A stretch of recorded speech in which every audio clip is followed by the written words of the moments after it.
this video, I'll be giving you an introduction to Docker and talking specifically about what Docker is, the difference between Docker and virtual machines, the Docker architecture, terminology related to Docker like containers, images, and registries, and then showing you how to run existing Docker images and how to create your own.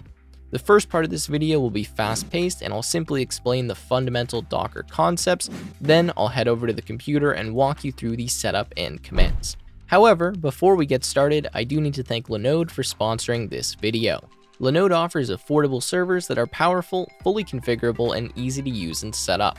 With plans starting at just $5 per month and capped monthly prices, that means no surprise fees or hidden overages. Linode offers no-nonsense hosting at a price you can afford. Linode has full API integrations with tools like Terraform and Kubernetes, and is personally what I've been using for over 2 years to host dozens of development projects, bots, websites, domains, and much more.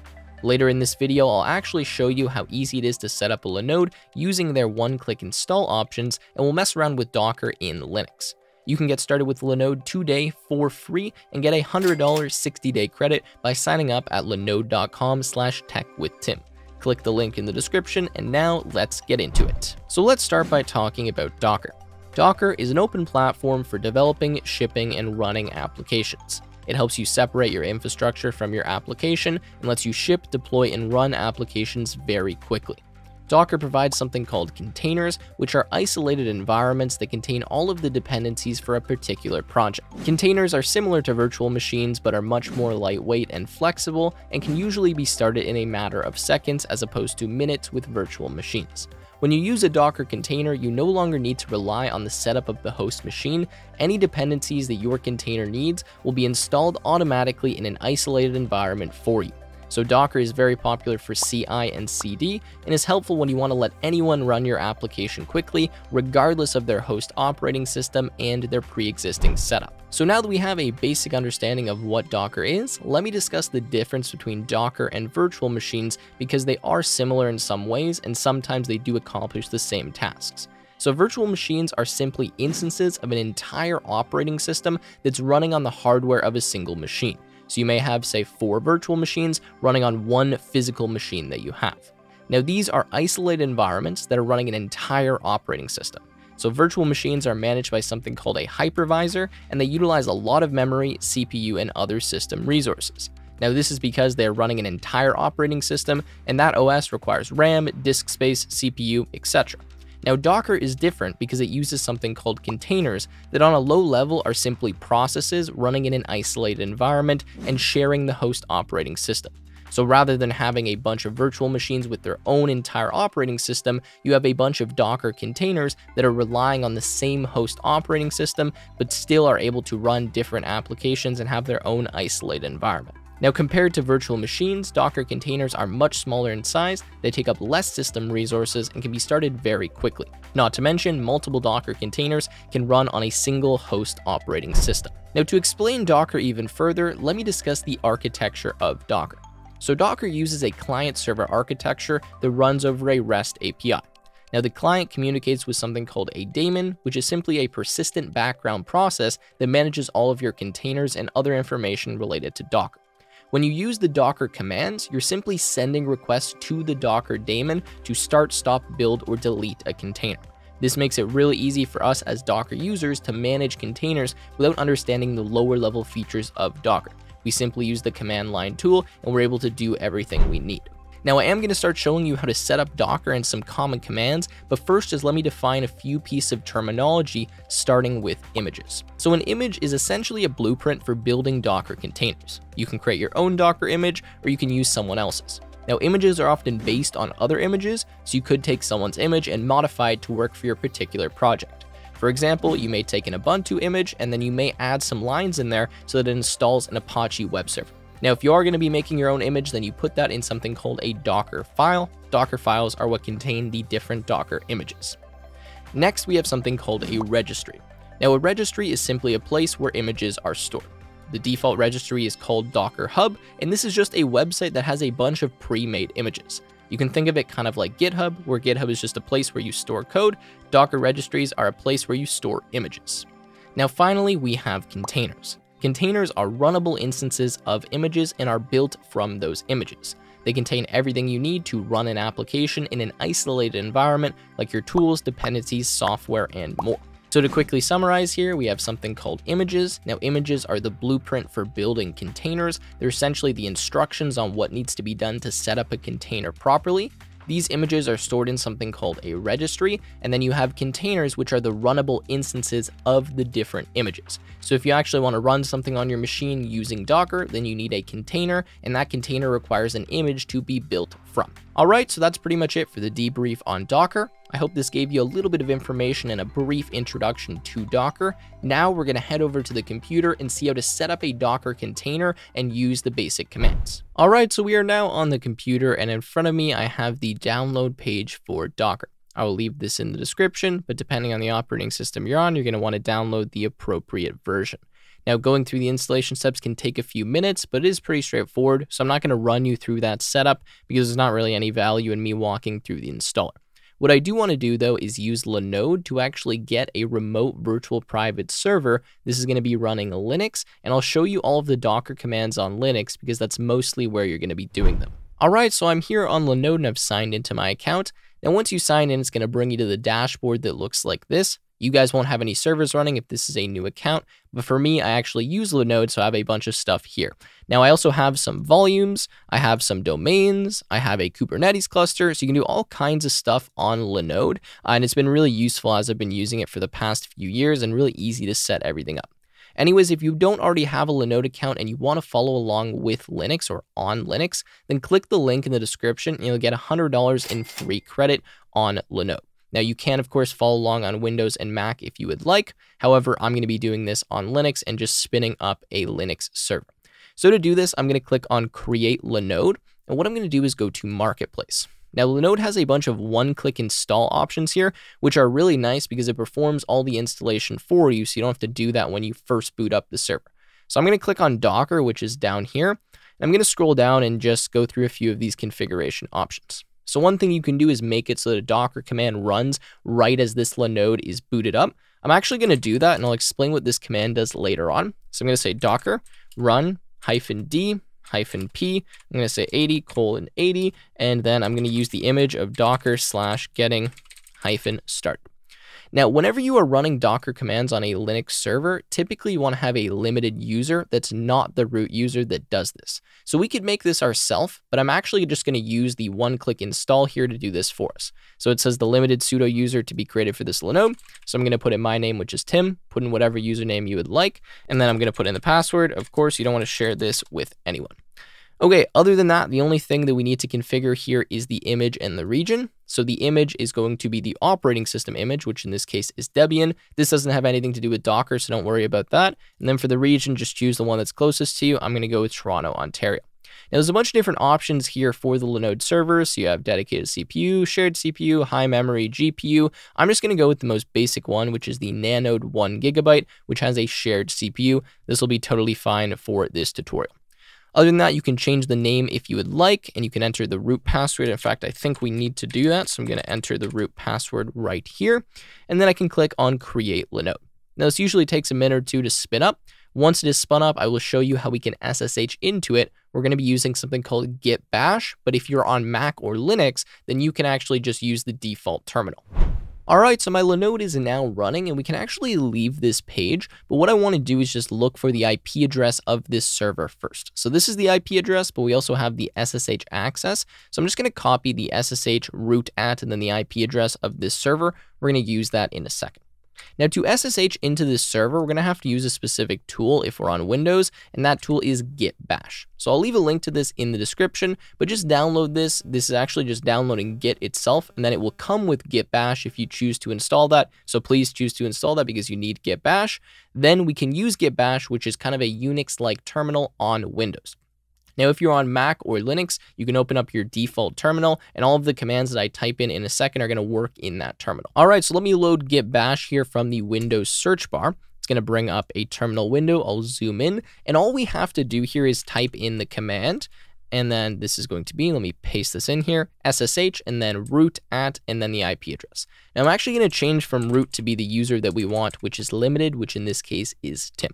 So again, if you're on Mac or Linux, you're going to be in your default terminal. If you're on Windows, download Git Bash. You can open that from the Windows search bar here, and then just type in SSH and then your username. So it's going to be different for you guys, obviously. Mine is Tim. Now, if you did not have a limited user set up, you're going to have to SSH as the root user and then create the limited user. Now, I assume you guys would have already set up that limited user.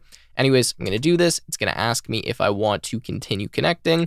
I'm going to say yes, and then it's going to ask for my password. So let me type in the password here and hit enter. Okay, so now I'm logged into the server. Pretty easy. I'm just going to clear the screen, and we can start looking at some Docker commands. So remember, when I actually was in the Linode one-click install, I put a command there for it to run as soon as this Linode was fully booted up. So that command was just running a getting started image from Docker, but we made it so that we were actually going to expose whatever application was running on port 80, which is kind of the default HTTP port.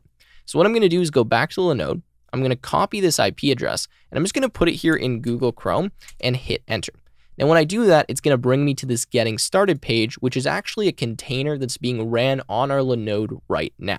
So I'll show you how we access that in a second, but notice this is the public IP address of our Linode, and then it just automatically brought us to /tutorial. Again, that's because I put in that Docker command, so it's running the container, and then we expose the port 80, so now I'm able to actually view this. And if you want an explanation of what the command's doing, you can read this right here, -d, running the container in detached mode, and then we're mapping port 80 of the host to port 80 in the container, which allows us to actually view this page on the web. Okay. So let's go back here to Git Bash, and I'll start showing you some Docker commands. So the first command we want to look at is ps. Now, ps is simply going to list out all of the running containers. So I'm going to type sudo docker, and then this is going to be ps. Now, the first time we type sudo, we need to type in our password. So I'm going to go ahead and do that. And the reason we need to type in sudo is because this is not the root user, but we are in the sudo group because that's automatically what Linode would have done for us. Okay, so here we are. We can see that we have a container ID, an image, we have ports, command, and created. In fact, let me make this a little bit larger so it's easier to see. So this is just showing us all of the running containers. This is the ID of the container. I'm going to show you how we can stop the container. So I'm going to copy this here. So let's copy it. And I'm just going to type sudo docker stop, and then the ID of the container that I want to stop, which is this. So let's go ahead and stop the container. We get this output. And now, if I go back to this page and I refresh, you're going to notice that it's hanging. It's not refreshing because now the container that was running this website is no longer running. So I do understand that some of this is pretty vague. I'm going to talk about this more in depth, but so far what we've done is we've spun up a Linode, so a remote Linux server. We've SSH'd into it. We've used our limited user, which was created by Linode for us. If you didn't create the limited user, you would have to make one yourself and then add it to the sudo group. We then had the command run automatically when we booted the Linode, which actually created this container with the getting started image. And then we saw that it was running by typing docker, where is the command here? Sudo docker ps. This is listing all of the running containers for us. Then we stopped the container by doing sudo docker stop and then the ID of the container. Now what I can do is actually run the container again or start it again. And the way I would do that is simply do docker, so sudo docker start, and then the ID of the container, which is going to be this. So now if I start the container, it's going to take a second, but if I go back to the web page here and I refresh, we see that we get the getting started page. Awesome. All right, so now that we have looked at how to do that, I'm going to show you a few more Docker commands. Then we're going to pull an application that has a Docker file with it. We're going to build the image from that Docker file. We're then going to use that image to actually run a container, and I'll walk through the steps and how that works. Then after that, I'll show you how we make our own Docker file and our own image as well as container. So we just started this up, but I'm going to stop it again. And I want you to notice here that when I run the command sudo docker ps, as soon as this successfully stops, okay, so that successfully stops. So let's run the command sudo docker ps here, that we don't get any containers. Now, the reason we're not getting any containers is because this only shows us all of the containers that are running. So what I want to do to look at all of the containers that I have, even the ones that are stopped, is add this -a flag here, which is going to show me all of those. So now when I do this, you can see that I get this container right here, and it was created 5 minutes ago, status exited 20 seconds ago, it's no longer running. Okay, hopefully that makes sense. If you want to view all the containers, even the ones that are not running, you do -a. Now, I actually want to delete this container because this was just for an example. So to do that, I can use the command sudo docker rm, and then I'm going to type the ID of the container, which is, oops, that was not the ID. I'm going to have to find it, which it looks like is right here. Okay, so let's paste that in and hit enter. Okay, so now I've actually deleted this container. So if I do sudo docker ps-a, we can see we have no containers because we've removed it using the rm command. Nice. So now that we know how to remove, start, stop, and list all of the containers, let's look at how we can actually get into a custom example, download something that has a Docker file, build the image, and then run that image. All right, so for this example here, what I need to do is download something from GitHub. It's just going to be a repository, but that repository has a zip folder in it, so I need to be able to unzip that. So to unzip that, I need to install a tool, and this is sudo apt install and then unzip. Okay, so let's install that first. And then once that is installed, what we can do is use the curl command to actually get the repository that we want. Now, all of the commands that I'm typing in here are going to be available from the link in the description. There's a Linode guide that I'm following that has all of these. So if you just want to copy and paste them, just go in the description and you'll see it says Linode guide, and you can see all the commands there. Anyways, this is the command that I want. So I'm going to say curl -lo and then https://github.com/docker-samples/node bulletin board/archive/master.zip. Now, this is just a Node.js project, so I'm just going to download the GitHub repository, and then I'm going to set up the Docker container and show you how easy this is to do with Docker. Anyways, I'm going to do this. I've now downloaded everything. So if I type ls, we can see that I have master.zip in my home folder. Now I need to unzip that. So I'm going to type unzip and then master.zip. Cannot find or open master.zip. Well, it'd be helpful if I spelt master correctly. So let's spell it correctly. Okay, looks like it's all good. So let's type ls, and now we have the node bulletin board master. So what I'm going to do is cd into here. So cd node bulletin board master. Let's type in ls, and then we have the bulletin board app, which I need to cd into as well. So let's cd into the bulletin board app. Great, so now what I can actually do is I can build the image that is inside of here. So if I type ls, we can see that we have a Docker file. And if we want to have a look at the Docker file, we can do that by typing nano. It's just a text editor built into Linux, and then Docker file. So here we can see the definition of our image, because again, that's what the Docker file is. So all of our Docker files are going to start from some type of image. So in this case, the image that we're using is node::current slim. Now, this is just an image that's available from the registry. And remember, the default registry is the Docker Hub. Now, you can actually find a ton of different Docker images from Docker Hub. So feel free to look there if you're looking for a specific one. Anyways, we have the working directory, which is equal to this.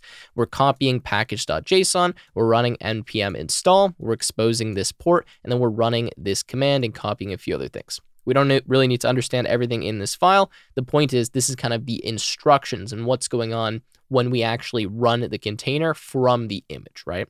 Okay, so let's get out of that. And now let's see how we can actually build this image. So since I'm inside of a folder that has the Docker file, all I need to do is type the following. And let's actually just clear the screen so it's a little bit easier to see. So the command that I'm going to run here is sudo docker run. And this is because I'm running an image. So this is the keyword that I use. Then I'm going to pass the options. Now, the first option that I want to pass is -p. Now, -p stands for port or for publish, whatever you want to call it. And this allows us to actually link a port from our local host or from our local machine, to the container. So yes, the container is running on our local operating system, but it's in an isolated environment, and its ports are going to be different from the ports of this machine, the host machine, right? So what I need to do is link one of the ports from the host machine to one of the ports of the container. And the way I do that is I type in the port on my host machine, which is going to be 8000, and I connect that to port 8080, which is where the node server is going to be running in my container.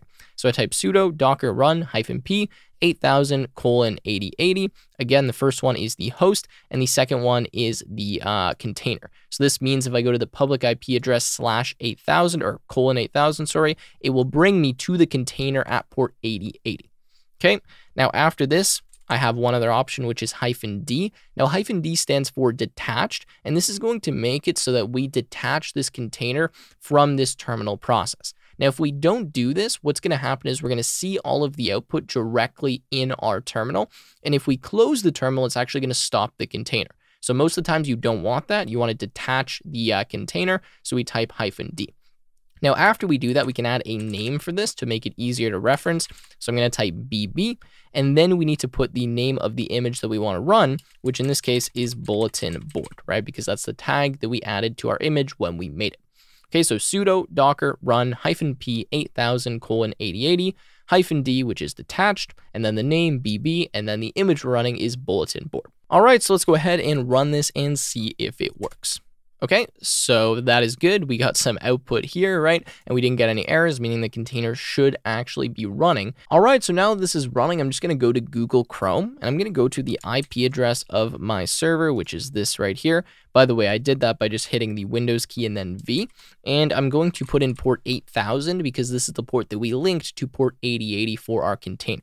So let's hit enter here and see what we get. And notice we actually get an application, right? This was the Node app, which I guess is just some type of bulletin board. Okay, so I could delete something. Okay, let's see if that works. Of course, I didn't make this application. This is just a test application. I just wanted to show you how that works.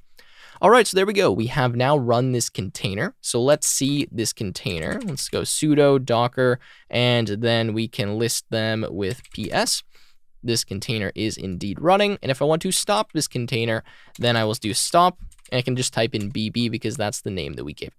Great, so now I have stopped this container, and the last part of this tutorial is showing you how to make your own image. So let's see how to do that. We actually have to write a Docker file to do so. All right, so for this example here where we create a Docker file, I'm just gonna set up a super basic Python program that requires that we install a Python module, so I can run you through how we create a Docker file that can run some Python code.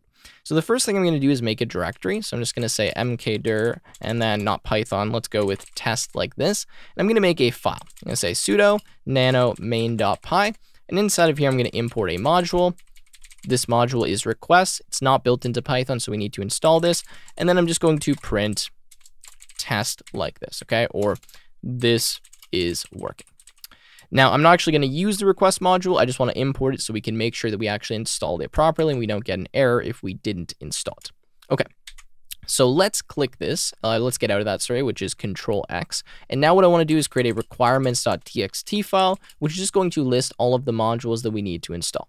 So I'm going to say sudo nano and then requirements.txt. Let's make sure we spelled that correctly. Looks like we did. And inside of here, I'm just going to type in requests. I don't even need to give it a version. Okay, so let's click out of that. I now have my main.py and my requirements.txt. However, I realized I forgot to put them inside of the test directory. So let's just move those over. I'm going to say mv and then main.py, and I think I can just do /test. Okay, and then we want to move requirements.txt. So let's move that into test. And now let's cd into the test directory and ls, and we have our two Python files. Great. Now what I want to do is create my Docker file. So I am going to say sudo nano and then docker file like that. Make sure you have a capital D and you have no file extension. You cannot have .txt or anything like that. It just needs to be called Docker file. Okay, so now I am inside of Nano, again, built-in text editor that we've been using, and I'm going to start writing the Docker file. Now, the first thing that we need for all of our Docker files is an existing image that we're going to be working from. We're kind of inheriting from it and then adding some stuff to it. So to find images, what you can do is go to Docker Hub. So let me just open this up and let's go into it. Okay, so I'm on Docker Hub here, and I'm just going to type in Python, and we're going to look for a Python image. So here we have Python. It is an official image. That's great. And then we can look at all of the different tags here within this. So we have 3.9, 3.10. I'm just going to use 3.9 Slim Buster. I'm not really going to explain the rationale behind that choice. I'd recommend you just stick with this one for now. But there is, all kinds of tutorials online on how to pick what image you want for your Docker file. In this case, we're just doing 3.9 Slim Buster because I know this one will work. Okay, so I'm going to go here now to my Docker file, and the first line that I need is a from, and I'm going to put Python, which is the image name, and then the tag, which is going to be 3.9 Slim Buster. So this is saying we're going to start working from this file right here, from this image. Then I can add all of the other commands that I want. Now, whenever I want files to be a part of my container or a part of my image, I need to copy them. So there is currently a main.py and a requirements.txt file in the directory where this Docker file is. So if I need those as a part of my container, I need to copy them in. So I'm going to type copy, and then I'm going to type the path. So I'm going to type requirements .txt. So this is the path on my local machine. And then after this, I put the path I want to copy this to, which is just going to be the same thing. So requirements.txt, this is the path inside of the container. This is the path on the local or host machine. Let's make sure I spelled that right. I think I did. Okay, hopefully that makes a bit of sense, but we're copying from the local machine or the host machine to the container. And if I wanted this to go in a different directory, then I would put a different path, right? Okay, now other than that, I want to copy my main.py file. So I'm going to say copy main.py and then /main.py. And I'm pretty sure you can also just type a dot here rather than the full path. We'll go with the full path for now. Okay, now after that, what I want to do is run a command. Now the command that I want to run is a pip command that's going to install the requirements that I have in requirements.txt. So I'm going to type run, and this is going to be pip install -r, and then requirements, looks like I can't autocomplete inside of here, .txt. Okay, now I might have to do pip3 here. I'm going to go with that for now because this might have Python 2 installed. But yeah, this is the command that we want to run. Okay, so pip3 install -r requirements.txt.